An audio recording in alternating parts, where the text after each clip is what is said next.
Welcome to another episode of the Venari Podcast. As part of our HealthTech CEO series, it's an absolute pleasure to welcome Nell Miowski-Luo, CEO and founder of Folia Health. Nell, thanks for joining us. Yeah, thank you. I'm excited. Nell, tell us a little bit about your early life.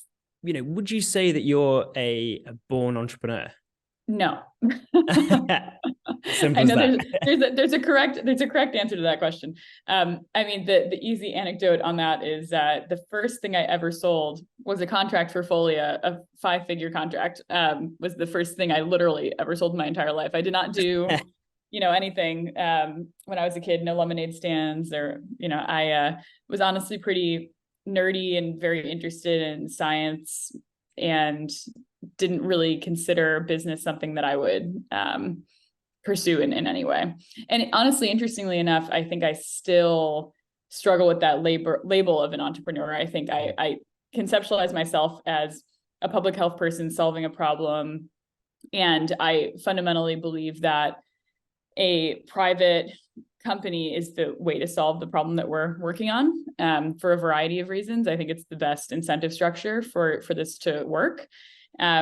So yeah, I'm definitely a very accidental entrepreneur in that way. So in that case, then, obviously, like you say, you're not what you would call a born or kind of natural entrepreneur or salesperson, but what led you to founding Folia Health? So it's really been an experience of being obsessed with the problem that I have been deeply interested in for a long time, more than a decade, and deciding that this was the right way to approach the problem. And the problem that we're focused on is something that came from my personal experience and then was kind of compounded by my studies. My brother has a disease called CVID, which is common variable immune deficiency. And it's basically a problem with being able to fend off infections on your own. Your immune system is just not very good at it. And it also, interestingly, comes along with some other immune dysregulatory issues, like not being able to have the right amount of response to other things. And so you end up with some autoimmune complications as well. Mm-hmm. And when he was growing up, we went through a huge, very frustrating and stressful diagnostic odyssey, followed by a lot of back and forth on the right way to treat his condition. And ultimately, when I was, brought in the room, because I'm the oldest of 7 kids and my brother's the second oldest. And so I was often brought into the clinical appointments, and my dad would take the other kids and my mom would be sitting there trying to talk with the clinician. And I started to realize quite early on that those conversations were not very data-driven, not very precise. The doctors themselves were fabulous, but everything was experiential and guess and check. And that really frustrated me. I felt like, we have this amazing science of medicine, right?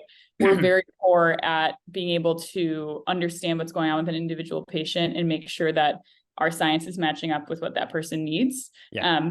And that is ultimately, skip many years down the road, I ended up learning about the science of within public health outcomes measurement. And it seemed to me that one of the core issues behind what I'm describing is that we're not very good at collecting the right information to be able to make data-driven decisions. And so it's not just that we're not using the data that we have, it's that we don't actually collect the right data to be able to be very precise about what's going on with someone, how to match the science that we have to what they need. And so that is something that eventually I realized that the building of that data set was best done by building a company to do that.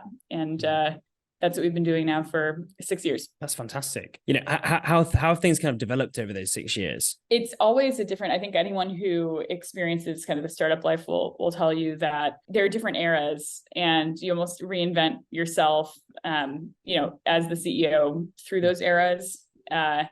And it's exciting in that way. Like it's never boring. I think that, at the very beginning, it was just me and I was looking for a co-founder. I set myself a date by which I needed to find a co-founder. Otherwise I was going to stop doing this, crazy thing.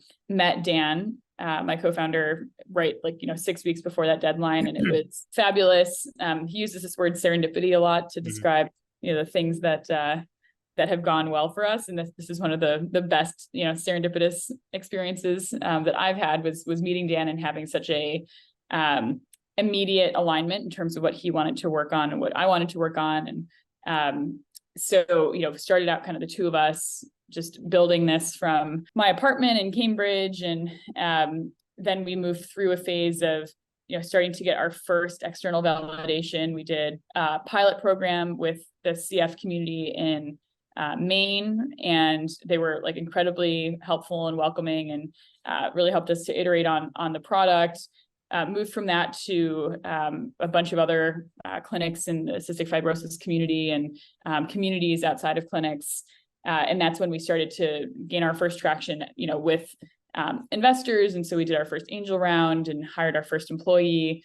And after that followed a period of kind of like intense iteration on the product and market and understanding what is the ideal market for this. And that took a long time for us because we really were building a market, and it didn't really click until a couple of years ago, where I think we had both done a lot of work to mold the market, but it also had moved toward us. Coming out of COVID, there has been a lot more acceptance of this idea of home reported information, which is what we do. We capture home reported outcomes. We actually coined that phrase.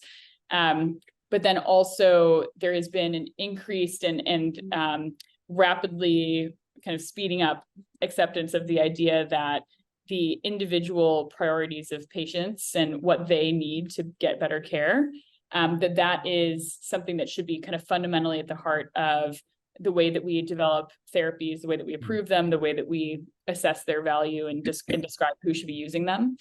And as that conversation has moved along, we've seen that our company has kind of started to shift our focus from, building the best product to do this and trying to convince people, evangelize this concept, to being able to actually go out into a market that's maturing and, gather increasing numbers of partners to work on this with, and then to figure out how to operationalize that growth as well. So it's kind of at each step, it's been a different job. I'm intrigued to know, like, obviously you had a 6-week deadline almost before you met Dan. Like, how did that come about then? How did you meet him? So I was doing all the most ridiculous things, right, to try to find. So I was living in Cambridge. I literally printed out signs, and I don't remember exactly what these signs said, but I think it was something it was like one sentence because I was trying to get people's attention. It was like black and white, and it just said something to the effect of like, "Are you frustrated by problems in the healthcare system? Have a technical background and want to do something crazy, like email me." Surely you must got a lot of emails. I would imagine. Yeah, no, I did not get a lot of emails. And I also took the exact same message and put it up on a bunch of the different forums. There are actually a lot of Boston startup forums, which is fabulous.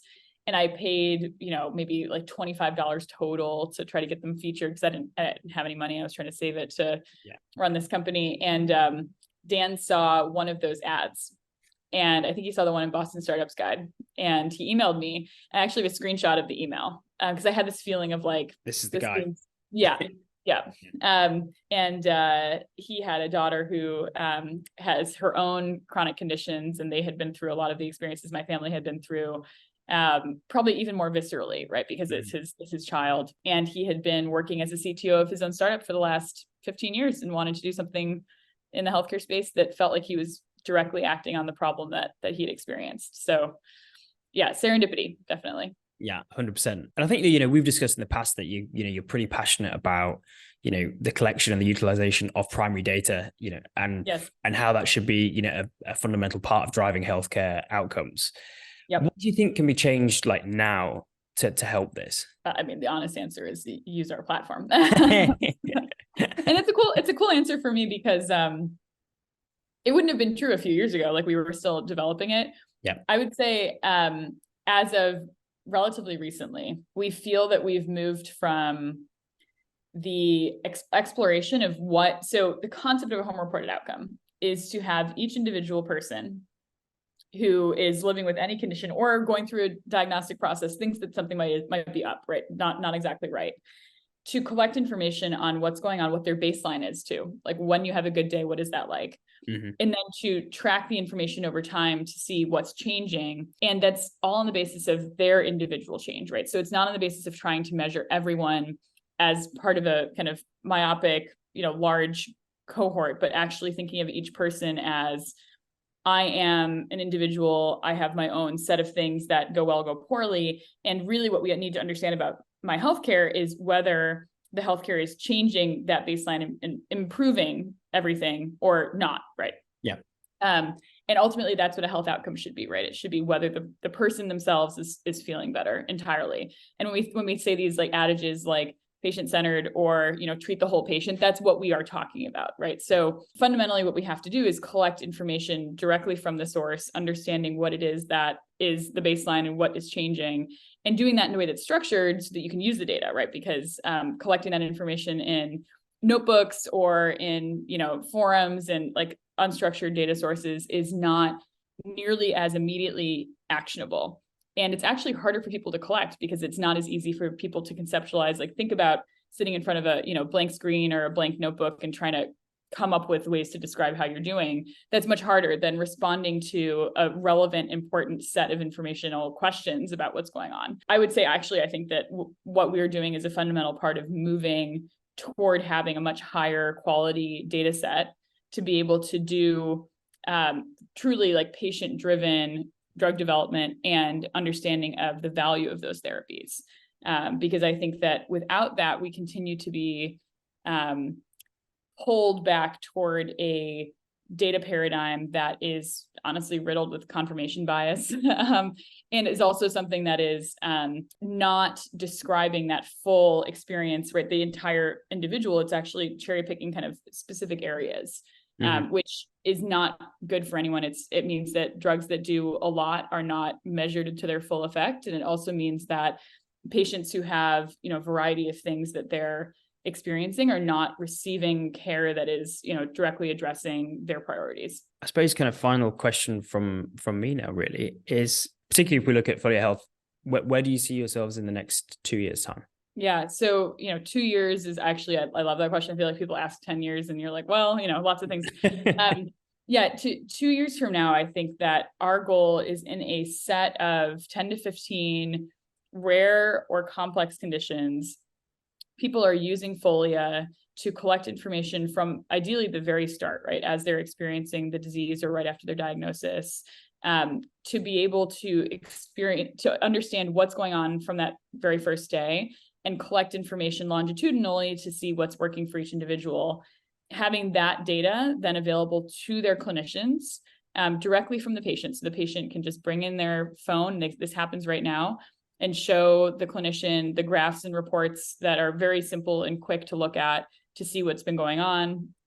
Have that clinician then be able to react and honestly work to the top of their license on this, right? To be able to say, I actually have information to make a decision on, as opposed to, casting about to try to understand what's going on in a relatively short time period.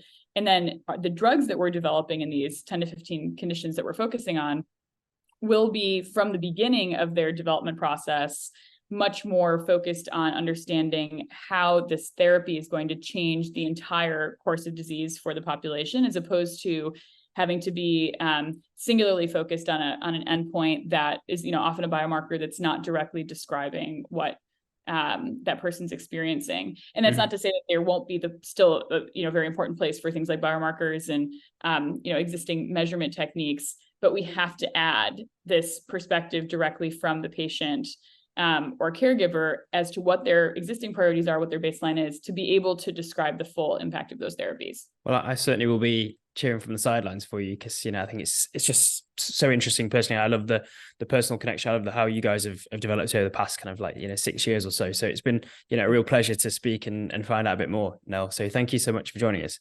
Yeah, thank you, Christian.